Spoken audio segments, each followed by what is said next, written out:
Hello and welcome to Nonprofit Nuggets with Jennifer Yarbrough. I am your nonprofit expert with over 30 years of experience helping nonprofit leaders start, grow, and sustain their nonprofit businesses. As you enjoy this podcast, I want you to take notes. I want you to listen closely, and then I want you to take action. If at all you would like to have a conversation with me, please feel free to reach out to me at www.jdyarbrough.com. That's JD as in David, Yarbrough.com.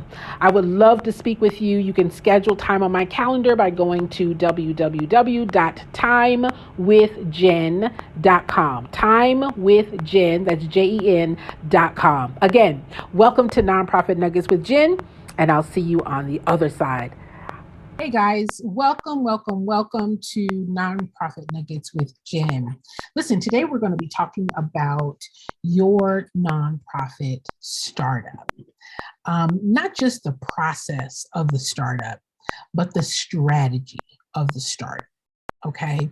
One of the things that I get asked a lot is, Jen, what do I do next? I started my nonprofit and I'm not sure what to do next.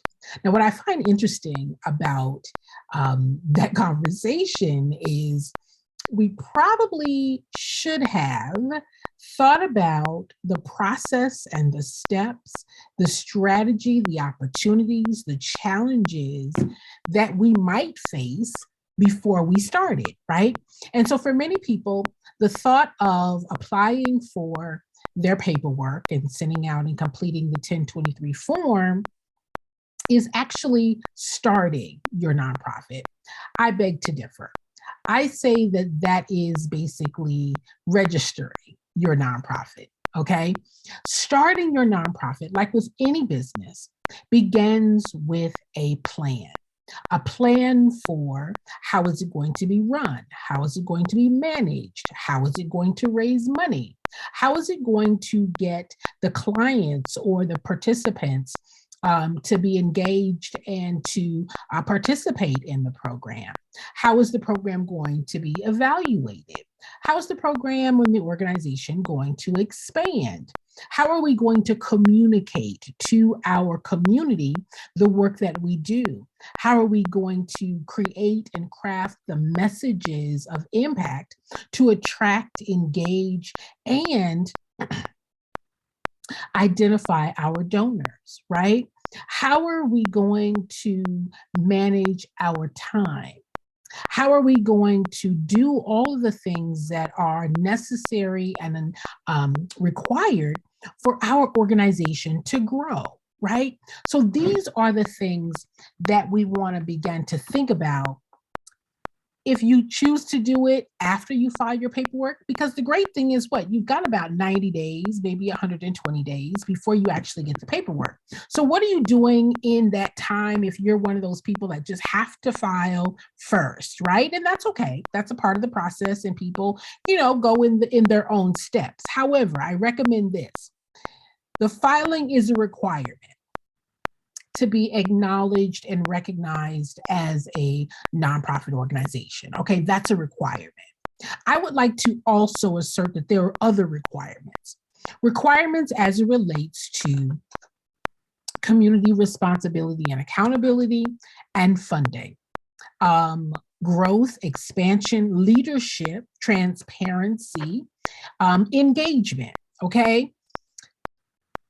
What I want to discourage as we go into this next year, I want to discourage that siloed thinking, all right?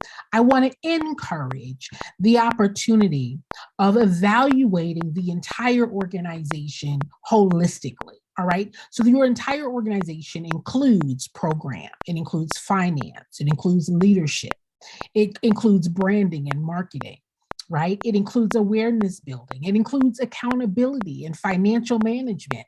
All of these things are requirements in addition to filing the paperwork, right? And many of us who decide to go out because the 2023 form requires at least 3 board members. We go and get our mother, our father, our dog, our husband, our cat, our fish. And so we're not thinking many times about how these individuals are going to help with requirements of the organization, not just serving on the board. What's the role of the board? The role of the board is to help leverage the awareness and the presence and the integrity, the visibility, right? The impact of the organization out into the community. Why would they do that on a volunteer basis? Because they are a part of the leadership, the organization's voice, credibility building platform, because the work that you do is important to them. I discourage people just putting together 3 people on a piece of paper to get the piece of paper. And that's not the golden ticket, right? The nonprofit status, the approval from the IRS is not the golden ticket. You've got to be able to now manage this business. I want everyone to turn to the neighbor and say, it's a business. Okay. And it's a business that is of value, that has an amazing product. What's our product, Jen? Our product is our impact.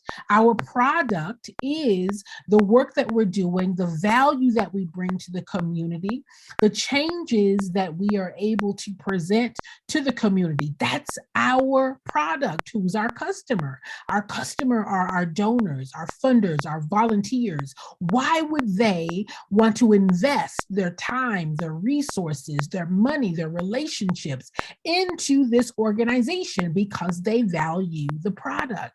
So finding those individuals who are connected to your cause, who are not just passionate about your cause, but are eager to talk about your cause. Right? I talk to many leaders who say, Jen, I want my board members to be passionate. And I'm like, listen, passion comes in many different hues, right? And as long as, in addition to the passion, these individuals are able to articulate, are able to engage, are able to bring awareness to the program, that they are socialites, that they have a presence and influence in the community. Why is that important? Because your support comes from the community. That then means that they are there to help raise awareness to the work that you do. They're help to bring credibility, right? Trust, build bridges, identify opportunities along with you. Why would they do that? Why would they be so committed to helping this organization work? Because the work that you do is important to them. Y'all, this is the key right here. It is not your board's job to run your nonprofit. And I know for many of us who've never run a nonprofit, who may have no experience in this area, thinking if I got my board, they're going to give dues and they're going to help with the program. And that's not their purview. That's not their purview. All right. They have clear goals and roles and responsibility to help bring visibility, credibility, awareness from the community. Yes, they should help you with fundraising. Yes, they should help assist with ensuring that the organization is making the right strategic, organizational, and financial decisions. But we don't select the board members to be our free staff, are free volunteers, right? Many of us think I should get volunteers and then treat them like employees, right? Put all of these roles and responsibilities on their shoulders to help you for free. Now, nothing's wrong with that if they have the time to do it. But remembering they're volunteers. If what you need is a team, then you've got to put together the strategy and the plan to raise the resources to hire a qualified team. Listen, there's nothing worse than having people on the bus in the wrong seats. There's nothing worse worse than putting people on the bus and these individuals have no experience, have no knowledge, have no understanding of the systems, the tools, the opportunities, the wherewithal to be successful in the area of programming, of program development, of fundraising, of cultivation and in donors, of donors, and identifying ways by which to leverage awareness for the organization. If they've never done it, should they be in that seat? Now, listen, I could say the same thing about some of the nonprofit leaders. Should you be the leader of the organization if you don't have the time, if you don't have the experience, if you don't have the understanding of what it takes to move this organization to a place of sustainability, of credibility, of trust, right? This is the position that your donors are going to feel confident, right? That they're going to feel engaged and encouraged to give their resources. We don't chase checks. Say that 3 times. We don't chase checks, right? We don't start our nonprofit and immediately start thinking about money. Now, while money is essential and money is necessary in order for our organizations to grow and to be productive, money comes from people, right? And so the people that we serve is one audience, but the people that could and would and should know about the work that you're doing also have to be engaged, also have to be cared for and tended to.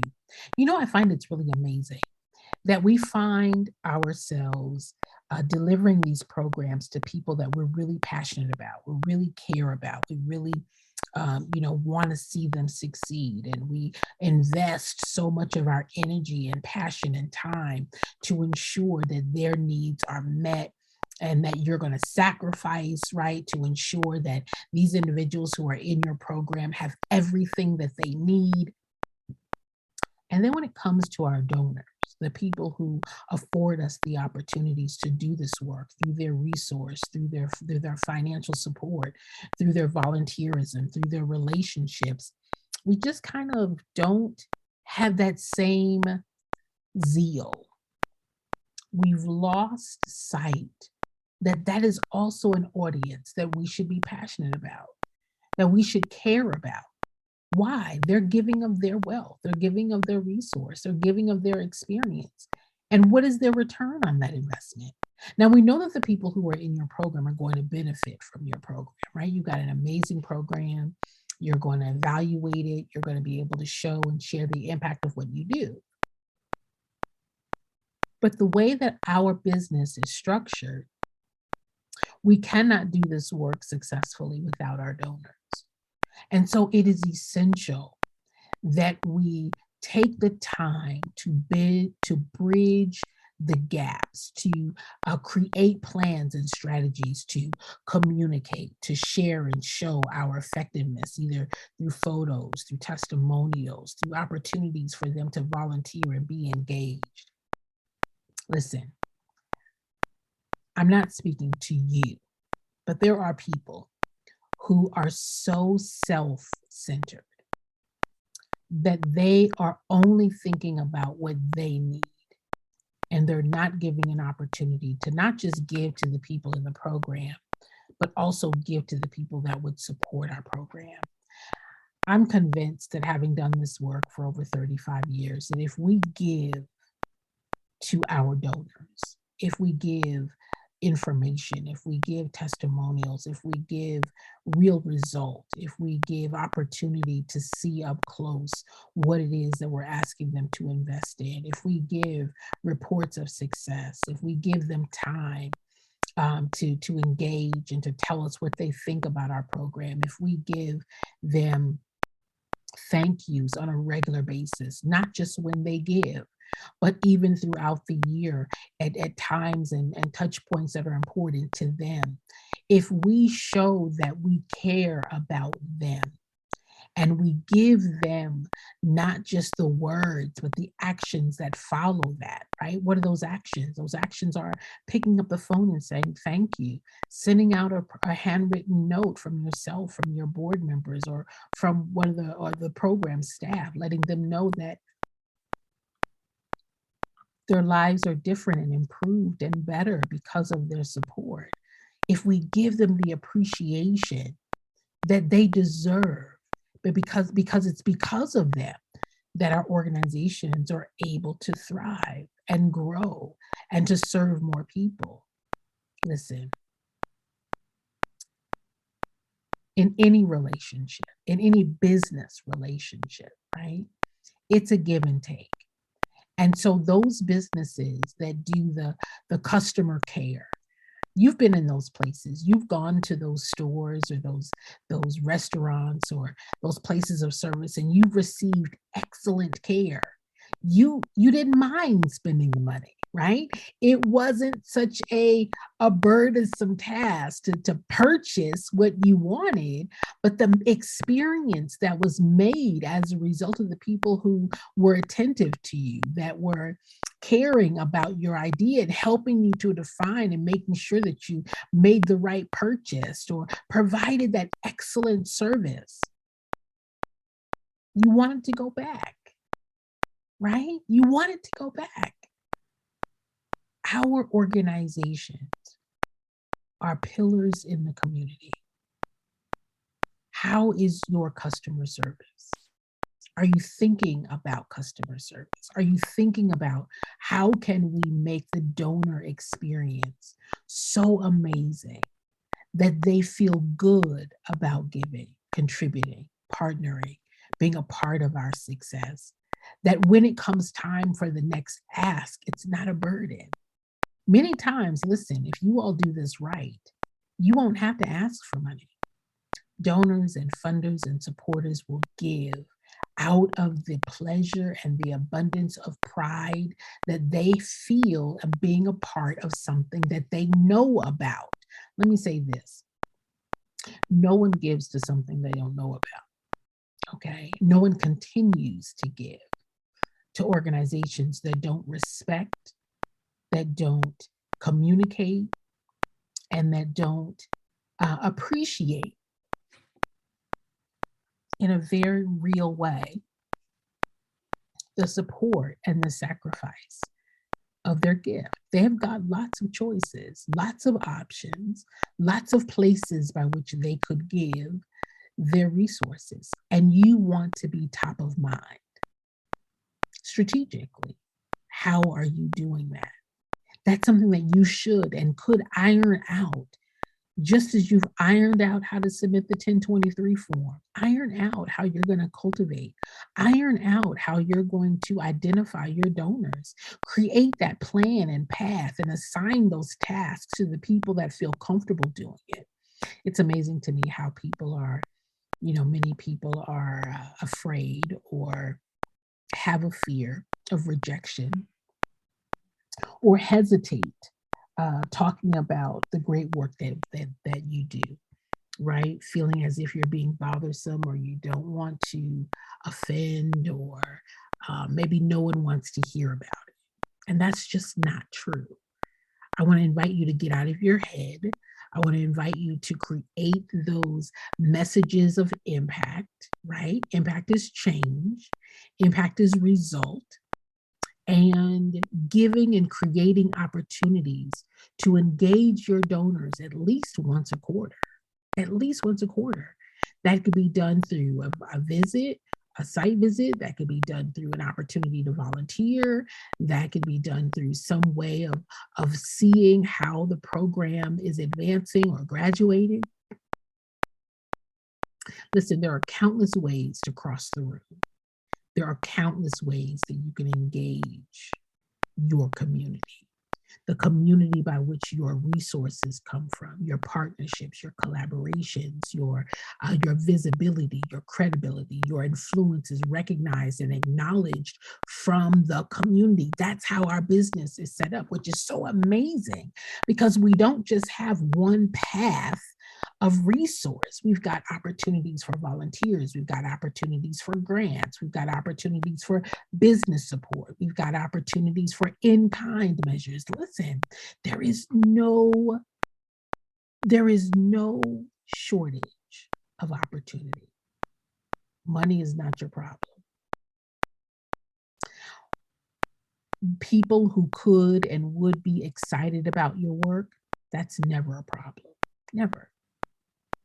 It's how do we as organizations strategize? How do you take the time, be intentional, consistent, right? In communicating the value of your work. I can tell you that so many organizations that I work with, they don't have social media. They're not consistent on social media. They're talking about dates and save the dates or after the fact, as opposed to being engaging, informing, inviting, educating and inspiring around the work and the need for the work and why it's so important. Listen, if you do this right, you don't have to ask for help.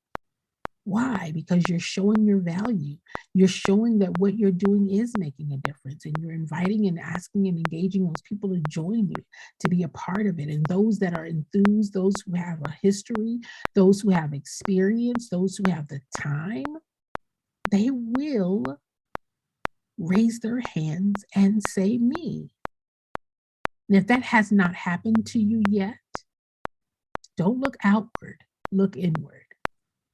If you are struggling communicating and articulating what you do, it's not Facebook, it's not the social media platform, it's your voice, it's your knowledge and understanding of your impact, right? You are the stage, and your impact is the amazing message. And you should give everyone the opportunity to be engaged, invited, to support it. I believe that. I believe that no matter what your cause is, no matter what your cause is, no matter where you are in the process of starting or growing or sustaining, every organization has to have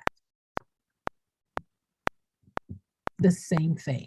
You have to have a message of impact. You've got to have a program that works. You've got to have participants to serve. You got to meet a need. You've got to serve your community and articulate to the community how and why you're serving them well. You've got to have the systems to engage the people in your community so that they can know about you, grow to know about you, be engaged in what you do, and then give, and then acknowledge those gifts. If you all have been following me for a while, you guys know I'm really big on impact, right? 98% of our donors give because of impact, not activity. 98% of our donors give because of impact, not activity. So my question and my challenge to you is that as the requirement of filing your 1023 form, the other requirement is to know your impact, right? Create and craft messages around your impact statement, around your impact number or your capacity for change. It doesn't have to be many. Get 2 or 3 and make them meaningful. And then educate. Speak it so that the people who don't know about what you do are so inspired by what you do that they then can become repeaters and evangelists of what you do. Are you creating evangelists? Are you sharing enough about what you do and why what you do is important and how what you do is essential and what's at stake if your work does not continue? Are you communicating that on such a basis that others now can pick up that message and share it with you? Or is it all in your head?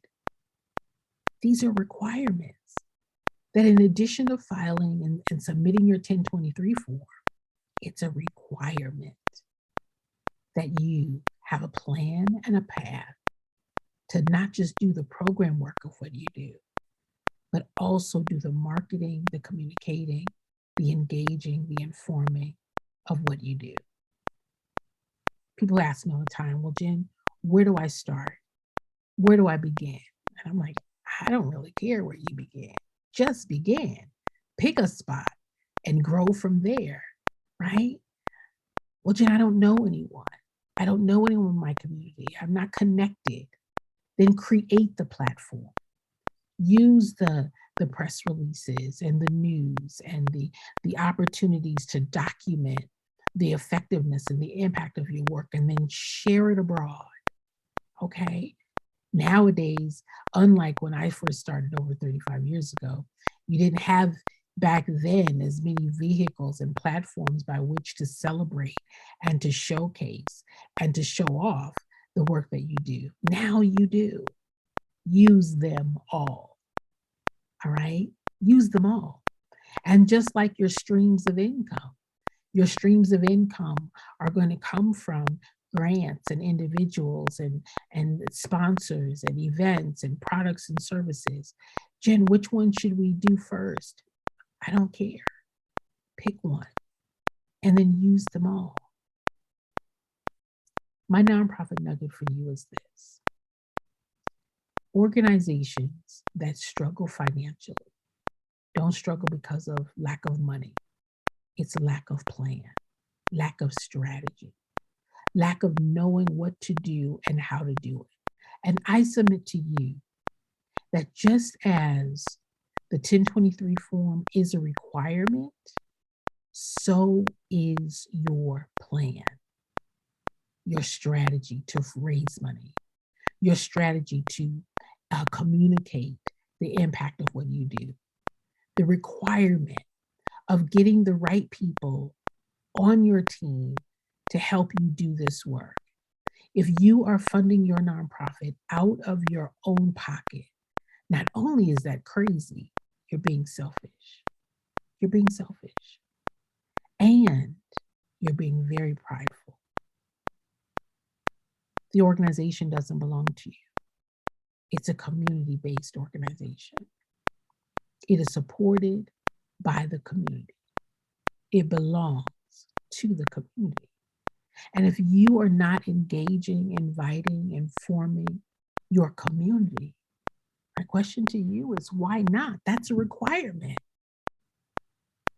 Knowing who your business partners are, knowing who are the people in your community that support work such as yours. If you don't know them now, begin to get to know them. That's a requirement. Listen, y'all. Having passion is so amazing. But having a plan to ensure that your passion not only starts, but grows and sustains, that's what you need. You have to have that. It's a requirement, right? I am your nonprofit expert with over 35 years of experience helping nonprofit organizations start and grow and sustain themselves. If you are listening to this and you are interested, I've got a strategic fundraising plan workbook. I've also got a organizational development workbook as well. These items are nominally priced, and they also come with a one-on-one coaching session with me. If you are interested and would like more information about this bundle, I call it my strategic planning bundle. With it comes how to identify donors, how to cultivate donors, and it comes with the strategic plan workbook for your work, for your organization, as well as fundraising. These are requirements. You have to have a plan. You have to have a strategy. For those of you who don't have one, you know exactly what I mean. You're spinning around and you're trying to figure out what do I do next, and it's very predictable. It's predictable. Fundraising is predictable. And when you have a strategic plan, your actions are predictable as well. And so if you are finding yourself struggling with what to do next, struggling with how to manage, how to engage, how to help those who are working with you, either through your board or volunteers, see what their next tasks are and what they should be, I submit to you it's because you don't have a plan. Your donors want to make sure that the funds that they are giving to an organization is going to a place that has a plan to operate their business well. No one wants to put their resources into a business that's not going to be successful, that's not going to accomplish what or do what it says that it's going to do. Your community are your investors. This is where your donors, your funders, your businesses make a decision on who they're going to support. And you want your organization to be top of mind. And not only that, but to be represented well. There's no shortage of nonprofits. There's no shortage of nonprofits. So your community has a choice, and you want them to choose you. The great thing about that is that not only do they choose you, but one individual can give up to as many as 8 different organizations. Be one of those 8 intentionally. Rise to the occasion and awareness building intentionally. Make your presence seen intentionally. Share and show your impact intentionally. These are the requirements of a successful nonprofit, not just the program, because the truth is this: without the support and the help of the community, and after the cash out of your pocket has run out, right? This is where your organization's success and longevity is. It's a requirement. It's a requirement. For those of you who say, Jen, I'm interested in starting a nonprofit, but I'm not sure, I need help with the paperwork. My company can help you. Jen, we're looking to have grants written. We're looking to really move into that area of funding in the area of grants. My company can help you. Jen, I'm a brand new nonprofit and I need a coach. I need to invest in my knowledge. I need to understand the business of the nonprofit. And I need to really understand, how do I manage the program, the organization, and the community successfully for the greatest impact and the success financially for our organization. My company can help you with that. All right. Guys, I've been doing this work for over 35 years, helping organizations start and grow and sustain themselves. You have an opportunity to get on my calendar for a free 20-minute consultation where we can talk about what your challenges are. I'm happy to answer your questions. And then let's see if we can put you on a path and a plan and a strategy for intentional and deliberate success. This is a business that's not for everyone, but it can be for you. If you really want to know the business of the nonprofits, then you've got to do those things that are required. You've got to not only do the 1023 form, not only identify 3 or 4 people to be on your board, but you've also got to have a strategy. You've got to have a plan. You've got to know what you don't currently know. And you've got to have the right systems and tools in place. If you need help, if you need a team that can work alongside you and help, then let me know. I've got an amazing program where we can work within most budgets. And we're here to work alongside you, with you, coaching you, mentoring you, leading with you, and showing you what you don't currently know. This nonprofit nugget platform is for you. It was created to inspire and motivate, but educate as well, so that you can be competitive, successful, thriving, and a pillar of influence in your community and change, so that others, when they hear your name and recognize your brand, they will know what you do. That's a requirement. Listen, y'all, this is your season. This is your opportunity. Don't just wait. Be intentional. Be proactive, not reactive. And if there is a way that my company, myself, can help you take your organization to the next level of success that you envision it to be, don't be afraid. you've got Jen, myself, my team here to help you. All right, y'all. Listen, I want you to go back and listen to this again if you dare, and really identify with the requirements that are necessary for an organization to grow and to be sustained financially, as well as supported by your community. I've laid it all out. Nothing hidden, nothing held back.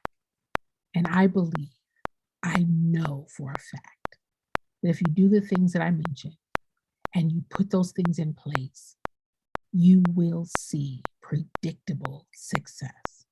Okay? I know for many of you that means money. It's there. It's not hiding. But you've got to have a plan and a strategy to get it and then to sustain it. Okay? To sustain it. Thank you all for tuning in to Jen's Nonprofit Nuggets with Jen. I appreciate you. If you would like to comment or to give me a thumbs up, I would really appreciate that. And I look forward to the next opportunity of sharing in the next podcast. If there is a topic that you would like for me to cover, feel free to reach out. Email me through my website, www.jdyarbrough.com. That's www.jd as in David, Yarbrough.com. That's YARBROUGH. If you would like to get on my calendar to have a conversation, feel free to go to timewithjen.com. timewithjen.com.